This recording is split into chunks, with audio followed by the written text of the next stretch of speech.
Bismillahirrahmanirrahim. Assalamu alaikum. Today I am going to explain a reflection paper.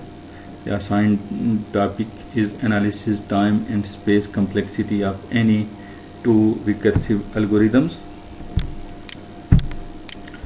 Before going to explain my actual topic, I want to introduce myself. My name is Muhammad Naeem Yunus, pursuing the program of MScs first semester, Department of Computer Sciences at Mohyeddin Islamic University. My respected professor name is Faridullah Sahib, and the course name is Advanced Algorithm Analysis. First of all, we see that what is recurrence relation. Recurrence relation is an equation that recursively define a relation where next term is a function of previous term. It means that the result of next term depends upon the result of previous term. Here I choose a searching algorithm to define this recursive function, that is binary search recursive algorithm through substitution method. Suppose we have an array of some elements, इसमें कुछ elements हैं. क्योंकि binary search की working कुछ इस तरह है कि वो एक अरे को 2 इक्वल हाफ में डिवाइड करती है और फिर एक लेफ्ट हाफ ऑफ द अरे बन जाता है और एक राइट हाफ ऑफ द अरे बन जाता है और एक उसकी मिड वैल्यू जिसको हम की भी कह सकते हैं. आप देख सकते हैं कि जो वैल्यू 3 पड़ी हुई है वो इसके लोअर इंडेक्स वैल्यू है, जो इसका इंडेक्स A0 होगा, और इस तरह इसकी एक हाईएस्ट इंडेक्स वैल्यू है जिस पे 30 इसकी वैल्यू पड़ी हुई है और एक 14 है जो इसकी मिड वैल्यू है. ये पहले लेफ्ट हाफ को, पहले मिड वैल्यू को चेक करेगा, फिर लेफ्ट हाफ को चेक करेगा और फिर राइट हाफ को चेक करके इस तरह ये बाइनरी सर्च अपनी वर्किंग को कंप्लीट करता है. इसका एल्गोरिथम अगर देखें तो एक रिकर्सिव फंक्शन हमने इस्तेमाल किया है, रिकर्सिव बाइनरी सर्च, जिसमें हमने पैरामीटर दिए हैं 3. एक लो है, लो बाउंड्री है, हायर बाउंड्री है और की है, एल, एच और की.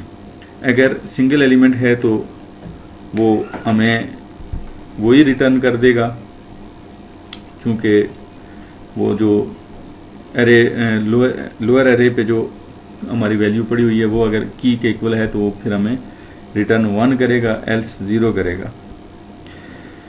अगर हमारे पास एलिमेंट एक से ज़्यादा हैं तो फिर वो लोअर बाउंड्री और हायर बाउंड्री ऑफ अरे को डिवाइड करके 2 पे तकसीम करेगा और हमारे पास मिड वैल्यू निकल आएगी और फिर मिड वैल्यू को की से मैच करेगा और फिर अगर वो हमारा की वैल्यू होगी तो उसको रिटर्न करेगा. अगर नहीं है तो फिर वो लेफ्ट हाफ ऑफ द अरे को चेक करेगा और उस पर रिकर्सिव फंक्शन कॉल करेगा और फिर उसमें हमारी की वैल्यू को सर्च करेगा.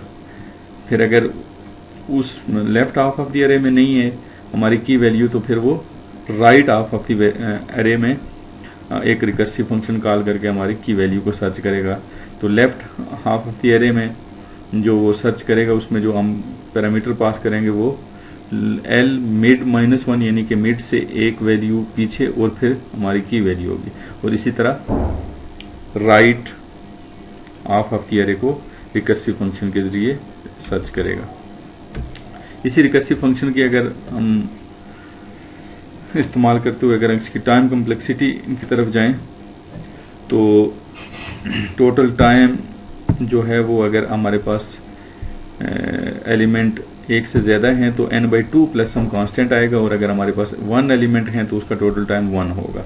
और ये हमारे पास इक्वेशंस बनेगी. टोटल टाइम जो है वो t × n/2 plus some constant है और फिर इसको जब हम सब्स्टिट्यूट करते जाएंगे तो इस तरह n/4 प्लस c बनेगी. और इसी तरह हम ये करेंगे कि हर नेक्स्ट जो है वो हमारी इक्वेशन उसको पीछे वाली इक्वेशन में हम सब्स्टिट्यूट करते जाएंगे और हमारे पास नेक्स्ट वैल्यू नेक्स्ट इक्वेशन बनती जाएगी. और ये काम हम उस वक्त तक करेंगे जब तक कि हमारे पास आखिरी एलिमेंट अरे में बच जाता है और ये के टाइम तक जाएंगे हम.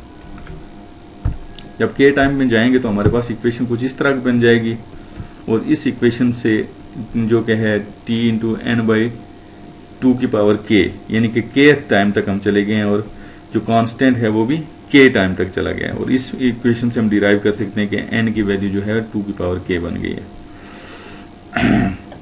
इसी तरह हम इसको सॉल्व करते जाएंगे और फिर हमारे पास ये n इज इक्वल टू 2 की पावर k, यानी कि हमारे पास n की जो वैल्यू आ गई है टोटल टाइम की वैल्यू वो 2 की पावर k यानी कि kth टाइम तक है।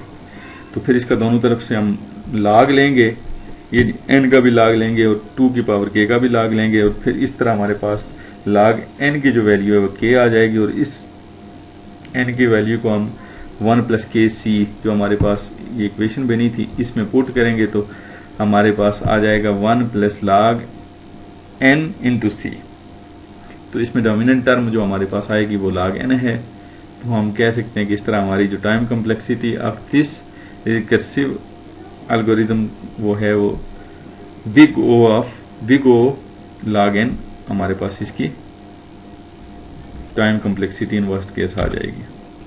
इसकी अगर स्पेस कम्प्लेक्सिटी की बात करें तो it requires at least log 2 of n bits to encode a pointer to an element of an array with n element. Therefore, the space complexity of binary search is big O log n. In addition, it takes big O n space to store the array.